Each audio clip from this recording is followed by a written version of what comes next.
Hi everyone, welcome back to our channel. இன்றைக்கி நம்ம June 22 news பேப்பரில் என்னென்ன இம்பார்ட்டன்ட் நியூஸ் நம்மளுக்கு எக்ஸாம் ரிலேட்டடாக வந்திருக்கோ அது எல்லாத்தையும் அப்டேட் பண்ணிடலாம் வாங்க. அதுக்கு முன்னாடி நம்ம சேனல் இது வரைக்கும் சப்ஸ்கிரைப் பண்ணலைன்னா சப்ஸ்கிரைப் பண்ணி சப்போர்ட் பண்ணுங்கள். நம்ம நியூஸ்குள்ளே போகிறதுக்கு முன்னாடி முக்கியமான கோட்ஸ் ஒன்று பார்த்துடலாம்.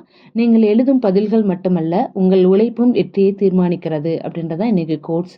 இது என்னென்னா, இப்போ நீங்கள் சொல்ல போகிற ஆன்சர் மட்டும் இல்லை, அது மட்டும் உங்கள் வெற்றி கிடையாது. நீங்கள் உழைக்கிற உழைப்பும் உங்களுக்கு வெற்றியை தீர்மானிக்குது. அதனால இப்போவே நல்லா படிக்க ஆரம்பிங்க. இப்போதிருந்தே நீங்கள் எது ஸ்டார்ட் பண்ணாலும் சரி, இன்னையிலேருந்தே ஸ்டார்ட் பண்ணி படிக்க ஆரம்பிச்சிடுங்க. எந்த அளவுக்கு நம்ம உழைப்பு போடுறோமோ அந்த அளவுக்கு நம்மளுக்கு ஊதியம் கிடைக்கும். ஓகே, வாங்க இன்னைக்கு இம்பார்ட்டன்ட் நியூஸ்லாம் என்னென்னு பார்த்துடலாம். ஃபர்ஸ்ட் இம்பார்ட்டன்ட் நியூஸ் என்னன்னு சொல்லிட்டு பார்க்கலாம் வாங்க. நிலக்கரி சாம்பலில் அரிய மண் தாதுக்கள் கண்டுபிடிப்பு. அதாவது புற்றுநோய் மருந்து தயாரிக்க பயன்படுற அரிய மண் தாதுக்கள் நிலக்கரி சாம்பல்ல கண்டுபிடிச்சிருக்காங்க.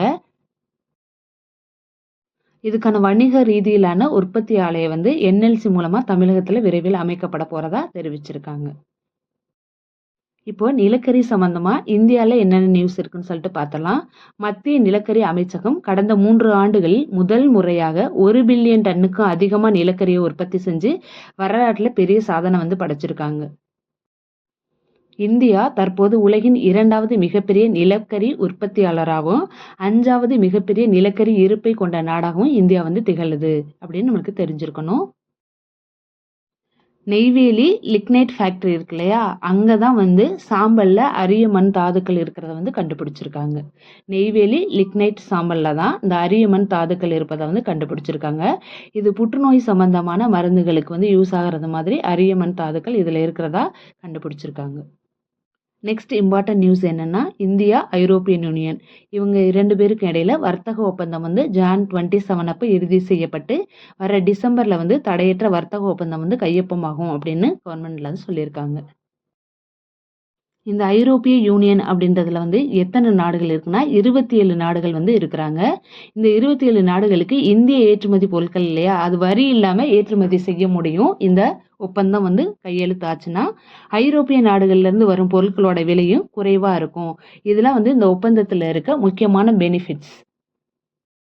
நெக்ஸ்ட் இம்பார்ட்டன்ட் டே என்னன்னு சொல்லிட்டு பார்த்தலாம். ஜூன் 22 உலக மலைக்காடுகள் தினம். ஒவ்வொரு ஆண்டும் ஜூன் 22 அன்னைக்கு உலக மலைக்காடுகள் தினம் அனுசரிக்கப்படுது. இப்போ ரெயின் ஃபாரஸ்ட் பற்றி முக்கியமான தகவல்கள் நம்ம பார்த்துக்கலாம். உலகிற்கு தேவையான ஆக்சிஜனில் சுமார் 20% மலைக்காடுகள்லேருந்து தான் நமக்கு கிடைக்குது. அதனால தான் இதை பூமியின் நுரையீரல் அப்படின்னு சொல்லிட்டு அழைக்கப்படுது. பூமியோட நுரையீரல் என அழைக்கப்படும் காடுகள் எவை அப்படின்னு சொல்லிட்டு ஒரு 4 ஆப்ஷன்ஸ் கொடுத்தாங்கன்னா நீங்கள் ரெயின் ஃபாரஸ்ட் தான் சூஸ் பண்ணணும். அப்புறம் பாருங்க, உலகின் 50% அதிகமான தாவரங்கள் மற்றும் விலங்குகள் மலைக்காடுகளில் தான் இருக்குது. புவி வெப்பமயமாதலை கட்டுப்படுத்துறதுக்கும் மழைப்பொழிவை சீராக வைக்கிறதுலையும் முக்கிய பங்கு வகிக்கிறது எதுனா இந்த ரெயின் ஃபாரஸ்ட் தான் அப்படின்றத நமக்கு தெரிஞ்சிருக்கணும். வேர்ல்டுலேயே மிகப்பெரிய ரெயின் ஃபாரஸ்ட் எது அப்படின்னா அமேசான் மலைக்காடுகள் இருக்கு இல்லையா, அதுதான் உலகின் மிகப்பெரிய மலைக்காடுகளாக அறியப்படுது. இப்போ 2026க்கான கருப்பொருள் என்ன அப்படின்னா, உங்களுக்குள் இருக்கும் காடு அப்படின்றது தான் 2026ல் இந்த மலைக்காடுகளுக்கான கருப்பொருளாக அறிவிச்சிருக்காங்க. நெக்ஸ்ட் நியூஸ் பேப்பரில் இன்னைக்கு இம்பார்ட்டன்ட் ஒன்லைனர் என்னன்னு சொல்லிட்டு பார்த்துடலாம். ஐசிஎஃப் இருக்கு இல்லையா, அவங்க முதல் முறையாக உள்நாட்டு தொழில்நுட்பத்தில் ரயில் 18 அப்படின்ற பேர்களில் ரயிலை தயாரிச்சிருக்காங்க. இதுக்கு தான் வந்தே பாரத் ரயில் அப்படின்னு சொல்லிட்டு பேர் வச்சிருக்காங்க அப்படின்றது நம்மளுக்கு தெரியணும். இப்போ வந்தே பாரத் ரயில் சேவை ஃபர்ஸ்ட் எப்போ வந்துச்சுன்னு பாருங்க. 2019 தான் ஃபர்ஸ்ட் கொண்டு வந்திருக்காங்க. எதுக்கும் இடையில அப்படின்னா புதுடெல்லிக்கும் வாரணாசிக்கும் இடையில தான் இந்த வந்தே பாரத் ரயில் சேவையை முதலாக தொடங்கியிருக்காங்க. நெக்ஸ்ட் இம்பார்ட்டன்ட் நியூஸ் பார்த்துடலாம் வாங்க. மேகாலயாவில் இருக்க ரீபோய் அப்படின்ற டிஸ்ட்ரிக்ட்ல இயற்கை விவசாய விளைபொருட்களை மிகப்பெரிய மசாலா பொருட்கள் பதப்படுத்தும் ஆலை மத்திய நிதியமைச்சர் அவர்கள் தொடங்கி வச்சிருக்காங்க. இந்த ஆலை தான் வடகிழக்கிலே மிகப்பெரிய மசாலா பதப்படுத்தும் ஆலையாக உள்ளது. நெக்ஸ்ட் இம்பார்ட்டன்ட் ஸ்போர்ட்ஸ் நியூஸ் என்ன இன்னைக்கு நியூஸ் பேப்பரில் வந்திருக்குன்னு பார்த்தலாம். செக் குடியரசில் நடைபெற்ற உஸ்தினாட் லேபேம் கிராண்ட் பிரிக்ஸ் குத்துச்சண்டை போட்டியில் இந்திய அணி 8 தங்கம் 3 வெள்ளி 1 வெண்கலம் அப்படின்னு சொல்லிட்டு மொத்தமாக 12 பதக்கங்களை வென்றிருக்காங்க.